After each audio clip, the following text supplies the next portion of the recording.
À la vôtre.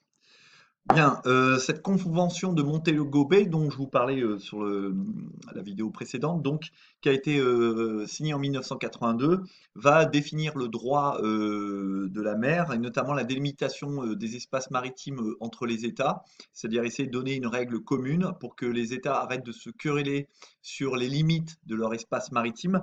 Donc, vous voyez, toutes les zones qui sont en bleu un peu plus sombre, c'est ce qu'on appelle la zone économique exclusive, hein, j'y reviendrai tout à l'heure, qui se situe donc à proximité directe des États.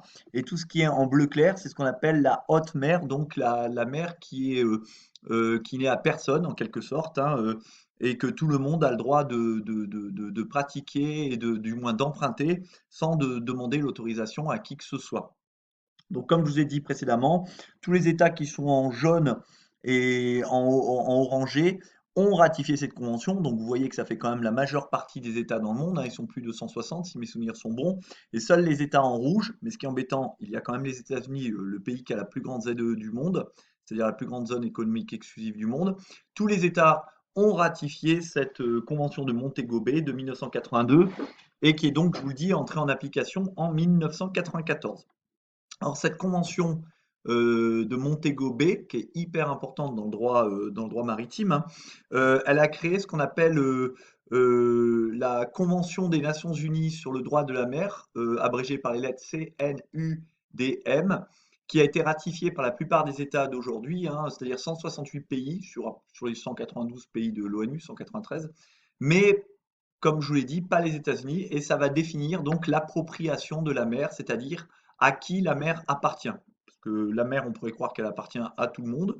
Eh bien non, elle n'appartient pas à tout le monde. Du moins, certaines parties de la mer n'appartiennent pas à tout le monde. Et nous allons y revenir donc par la suite. Alors, si vous regardez par exemple une petite île, eh bien, qui serait un pays, on va dire un micro-pays qui serait une île, eh bien, vous tracez un cercle d'un rayon de 12 000 marins, hein, sachant qu'un 1000 marins, c'est à peu près 1,8 km, donc ça correspond à un cercle de 20 km de rayon, et tout ce qu'il y a dans ce cercle constitue les eaux territoriales. Donc là, l'État qui est ici, le pays qui est ici, a la souveraineté totale des eaux territoriales. Donc, c'est à peu près 22 km pour être précis. Ensuite, entre ces 22 km et les 200 000 marins, c'est-à-dire entre 22 km et 350 km, il y a un nouveau cercle qu'on appelle la zone économique exclusive. Alors, la zone économique exclusive, l'État, il a un contrôle de la navigation. Euh, il peut également exploiter les ressources des eaux, les ressources des fonds et les ressources des sous-sols marins. C'est ce qu'on appelle donc la zone économique exclusive. Donc, ce sont un espace très important que peut gagner un État simplement du fait qu'il possède une petite île. Et c'est grâce à cela que, par exemple, la France possède la deuxième ou troisième, ça dépend des classements, zone économique exclusive mondiale, grâce notamment à toutes ces îles qu'elle a, par exemple, en Polynésie française ou dans les terres australes et antarctiques françaises, qui vont lui permettre d'avoir de gigantesques territoires maritimes. Et ces gigantesques territoires maritimes, eh bien, ils ont eu une importance stratégique parce que, comme je vous l'ai dit, donc la France, il contrôle la navigation, ça c'est une chose, mais surtout la France peut exploiter les ressources des eaux, donc les poissons, du fond, donc notamment les minerais, le pétrole que l'on trouve au fond et dans le sous-sol. Et si vous allez par contre au-delà des 200 000 marins, c'est-à-dire au-delà du cercle de 350 km, eh bien vous atteignez ce qu'on appelle les eaux internationales ou la haute mer, ce qui est représenté ici en bleu foncé, hein, c'est le troisième cercle.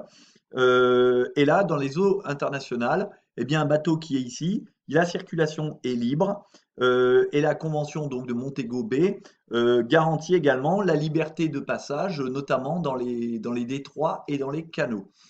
Alors là, ici, vous avez donc un schéma où on serait finalement au-dessus de l'île qui nous permet de voir les différentes zones. Donc la mer territoriale, donc les eaux territoriales, 22 km, je répète. Ensuite, la zone économique exclusive, 200 000 marins, c'est-à-dire 350 km, dans laquelle euh, L'État contrôle la navigation et peut exploiter les eaux, les fonds et les sous-sols.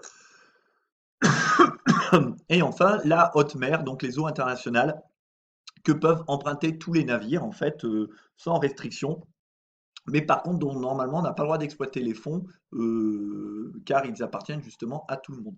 Alors ici, vous avez un autre schéma qui vous représente une coupe, en fait, d'un territoire avec les différentes zones, hein. Donc on retrouve ici la mer territoriale entre 0 et 12 000 marins. Donc c'est les mers territoriales, donc 22 km. Donc vous voyez, ça correspond à quand vous allez vous baigner à la plage, eh bien vous vous baignez dans la mer territoriale de la France, par exemple. Si vous allez sur la côte atlantique, si vous allez, je sais pas moi, à Royan, eh bien vous êtes sur la mer territoriale française. Peut-être pas à Royan parce que ça dépend si vous allez sur la côte sauvage ou pas. Mais bref, vous avez compris le principe. Excusez-moi, j'ai quelque chose de coincé à la gorge. Ensuite, donc ici, vous avez la zone économique exclusive. Donc on s'éloigne de la côte. On atteint les 200 000 marins. Et ensuite, donc, on atteint juste après la haute mer qu'on appelle également les eaux internationales. Alors, vous voyez au passage qu'il y a un petit oui, un petit non qui est indiqué, qui signifie en fait si vous avez le droit d'exploiter les eaux, les sous-sols. Donc, par exemple, bon, la mer territoriale, vous avez le droit de tout exploiter, hein, ça vous appartient, ça fait partie intégralement du territoire français, par exemple. La zone économique exclusive, eh bien, comme son nom l'indique, ça appartient exclusivement également à la France, qui peut exploiter les eaux de surface, le fond, donc c'est pour ça que tout est validé. Mais par contre, la France doit autoriser le passage des navires, elle ne peut pas les empêcher. Alors que dans la mer territoriale, la France contrôle ses côtes et tout navire qui passe par la mer territoriale est soumis à autorisation. Dans la haute mer, dans les eaux internationales, eh bien, on ne peut pas exploiter librement les eaux internationales normalement. Par contre, on peut exploiter les ressources naturelles du fond.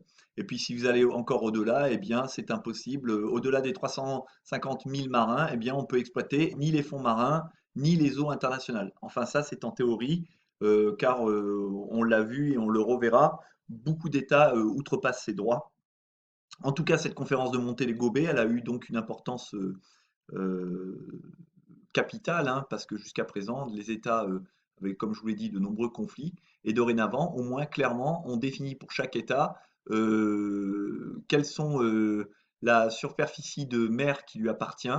Et donc, vous voyez que il y a différentes mers en fait qui sont rattachées à un État, la mer territoriale, la zone économique exclusive, et puis au-delà, on atteint les hautes mers, la haute mer et les eaux internationales.